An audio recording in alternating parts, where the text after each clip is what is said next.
Hi guys, the book I picked for you tonight is a Little House on the Prairie book called Prairie Day.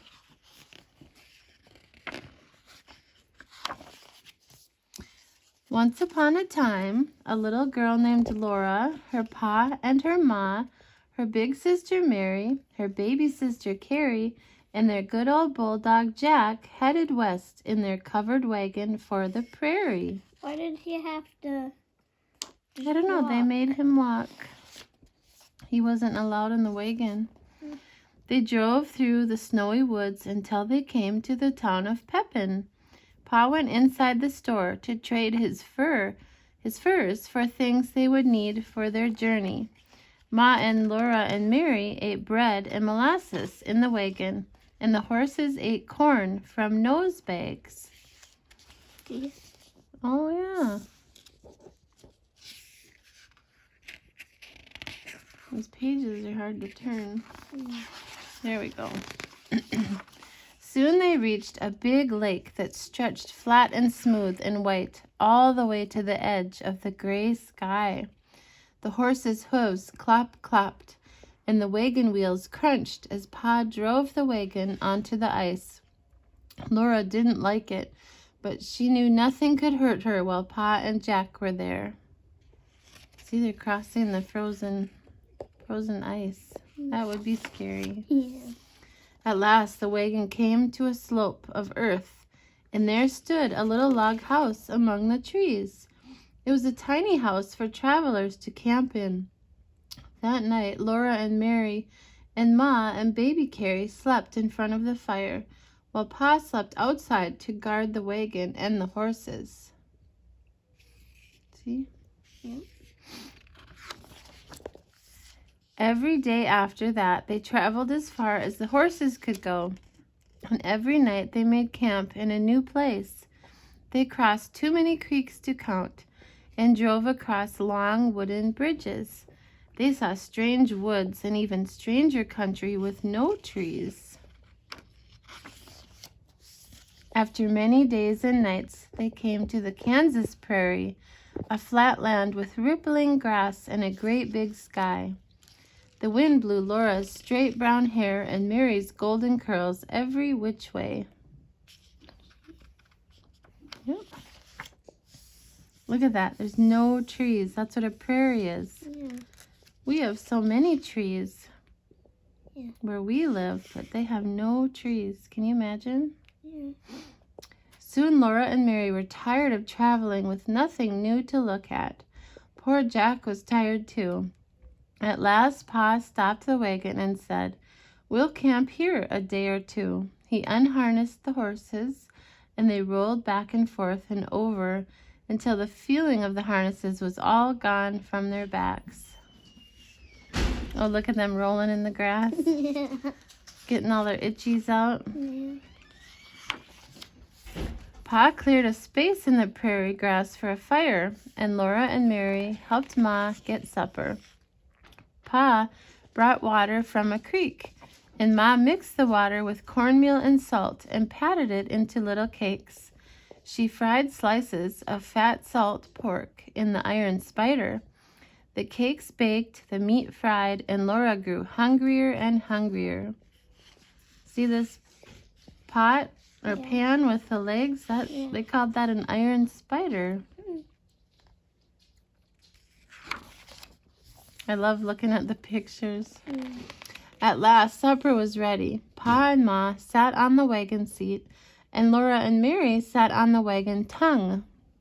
Well, that's called the tongue. Yeah. Each of them had a tin plate and a steel knife and a steel fork.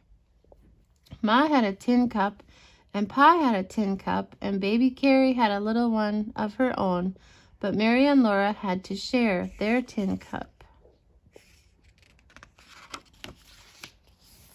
While they were eating supper, the prairie became dark and still, and soon it was past bedtime.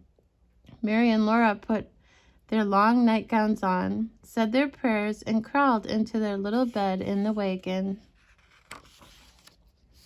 The next morning, they all sat on the clean grass and ate pancakes and bacon and molasses. Well, that looks fun. Yeah. All around them, tiny birds were swinging and singing in tiny voices. "Dickie, Dickie," Laura called to them. "Eat your breakfast, Laura," Ma said. "You must mind your manners, even if we are 100 miles from anywhere." After everything in the camp was tidy, Pa went hunting and Laura and Mary went exploring. It was fun to run through the tall grass in the sunshine and the wind. There were huge rabbits and tiny dicky birds everywhere, and little brown striped gophers. Mary and Laura wanted to catch a gopher to take to Ma. Laura ran and couldn't catch one. They took some flowers to Ma instead of a gopher.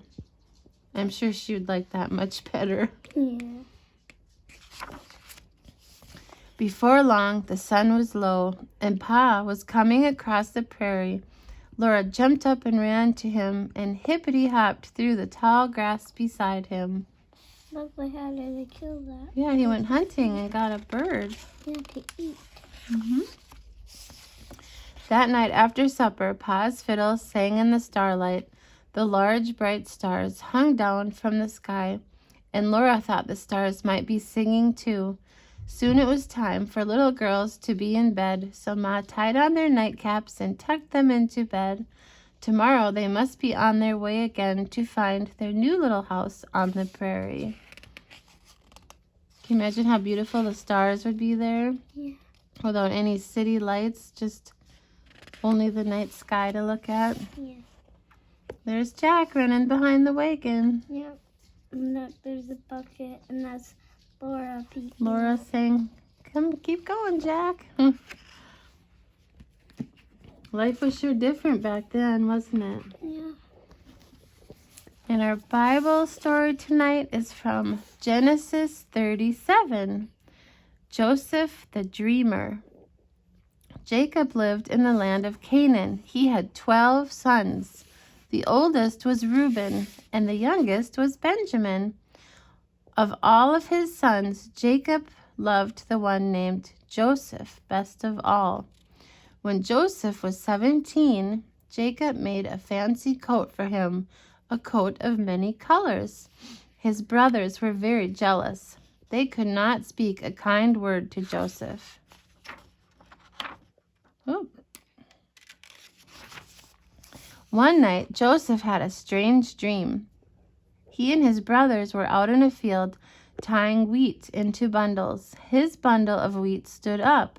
Then the others stood around it and bowed down to it. He told his brothers about the dream. They laughed at the idea that they would ever bow down to him. Then Joseph had another dream. "Listen," he said to his brothers, "this time I dreamed that the sun and moon and 11 stars were bowing down to me."